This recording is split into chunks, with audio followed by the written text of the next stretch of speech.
Hello, viewers. So I wanted to give an update on Eddie's Traxxas Maxx. Um, so if you follow the channel, we did, oh gosh, multiple parts, probably late winter out in the garage. And basically he was replacing the drive shafts because they were shot. And we had an incident in the fall where we were out on the beach up the dunes, and um, he had stumbled on one of the dunes, and the controller went out of his hand, and sand got into the trigger, and it pinned it, and it shot the thing into the water, shot the car into the water, which was pretty crazy when it happened. And I didn't realize what was going on, and I thought, like, whoa, he's like, yeah, you can drive these a little bit in the water. It was salt water. So they were ultimately, despite his best efforts to clean it when we were done that day, things started to corrode. And so he replaced the drive shafts, and that project that this thing was disassembled in the garage into a million pieces. The corrosion was so bad he couldn't get some of the components out. And ultimately, I'm going to give a plug. Centerline Hobbies in Hyannis or Barnstable, Massachusetts.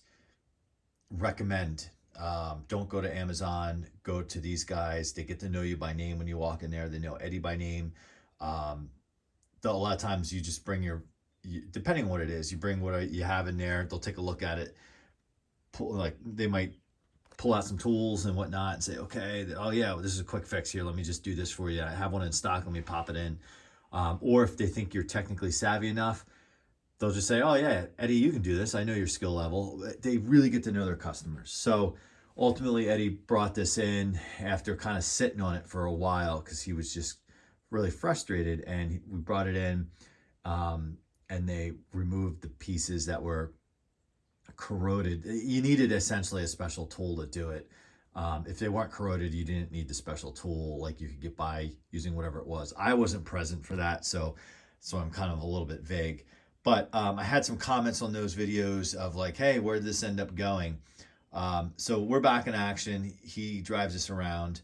Right now he's at the cottage location, and he doesn't like to bring it there because there's a lot of other kids in that community that, like, oh, let me try it. So he rather just leave it here versus like fighting off kids, because it is the coolest remote control car in the group that's not a piece of junk toy. You know, this is as he refers to it, it's a hobby. It's a hobbyist.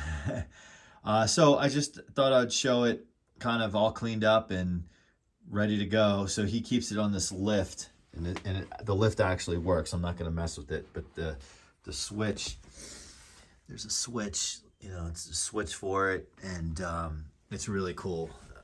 He did put the lighting kit on it. I don't know if that's been an update, so he does drive it at night as well now. It's really bright and it looks really cool. It has taillights as well. And then he uses a shelf.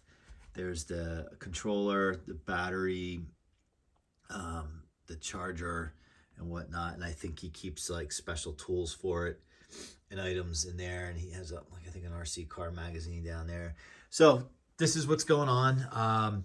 He's back in action with this, and you know, he's had many remote control cars, but this is the only one that has lasted this long, because he used to get the $20 Amazon ones when he was really little, and then he would get the warranty on it, and within 3 weeks he would be sending it back to get another one because it would inevitably fail, because not because he beat on them, but he used them, you know, and they're really not designed to be used that much.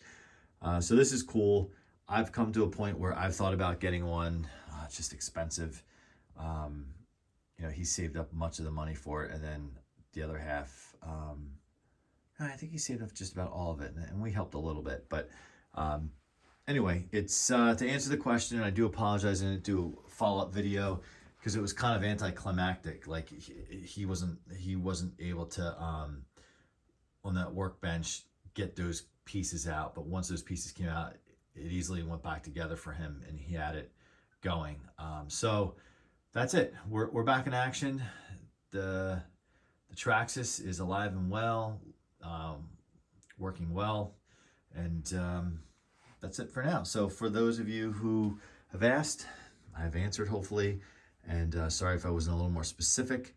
And certainly comment and let us know what you have, because Eddie always likes connecting with others who are into this stuff. He follows a lot of other channels who are dedicated to RC cars and the hobby. All right, well, if you haven't, certainly subscribe. We always appreciate that. Like, comment, and we'll see you soon.